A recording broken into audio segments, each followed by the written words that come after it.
What started as a routine internal process within a state-owned institution responsible for delivering something as essential as water has, over time, grown into one of KwaZulu-Natal's most complicated corruption matters. It is a case so extensive and deeply layered that even the courts have acknowledged it has strained patience, tested procedural limits, and placed the justice system itself under intense scrutiny. This week, the Durban High Court delivered a message that will echo through boardrooms, legal offices, and political corridors alike: this case is not disappearing. The KwaZulu-Natal High Court dismissed an application brought by 12 accused individuals who sought to have a 37 million rupees corruption case struck off the roll, a matter arising from the alleged looting of public funds at Mlitho's Water, a state-owned water utility based in Richards Bay. For the accused, the ruling means prolonged legal uncertainty stretching further into the future, while for the state it represents a crucial step forward in advancing one of its most intricate corruption prosecutions.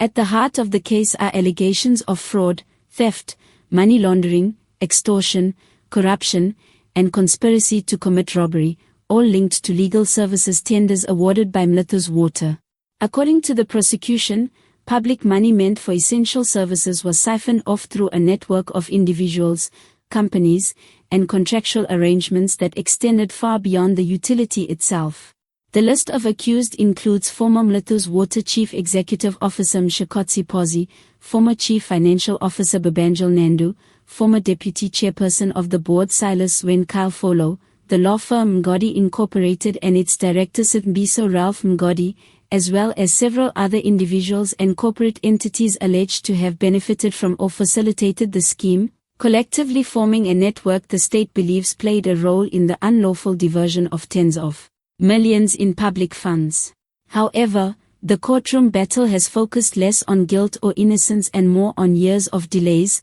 postponements, technical objections, and procedural disputes, which ultimately led to the application dismissed this week. The accused relied on Section 342A of the Criminal Procedure Act, arguing that the drawn-out proceedings caused serious prejudice, citing restrictive bail conditions, escalating legal costs, reputational harm, and lives placed on hold, and they asked the court to halt the case unless fresh written authorization was issued by the Director of Public Prosecutions. The state opposed the application, insisting that the matter was never simple and pointing to the extraordinary volume of evidence involved, including bank records, digital devices, forensic reports, tender documentation, and years of communications, with the investigation expanding as new suspects and information emerged. The first arrest took place on August 29, 2022, with investigators initially indicating that the probe was close to completion,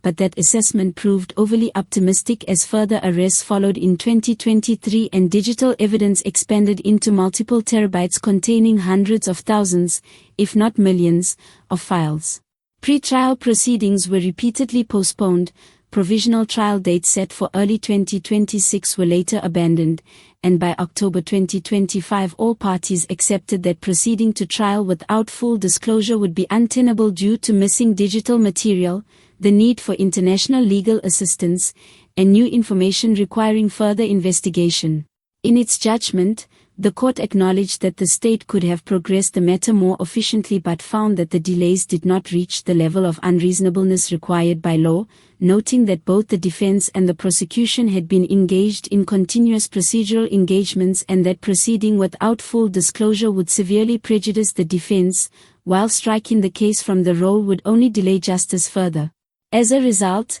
the application was dismissed, the previously reserved 2026 trial dates were set aside, and the matter will have to be re-enrolled once discovery is complete, pushing the moment of accountability even further into the future. For the accused, the shadow of serious criminal charges remains firmly in place. For the state, the ruling reinforces the principle that justice cannot be rushed at the expense of fairness, but neither can complexity be used as a shield against accountability. Beyond the courtroom, the case raises wider public concern, as Mlitho's Water is a critical service provider in a province that has repeatedly faced water shortages, infrastructure failures, and governance crises, and allegations that tens of millions were diverted from such an institution strike at the core of public trust. While the final test in open court has yet to occur, this week's ruling makes one thing clear: the 37 million rupees Mlato's water corruption case remains alive, the evidence continues to grow,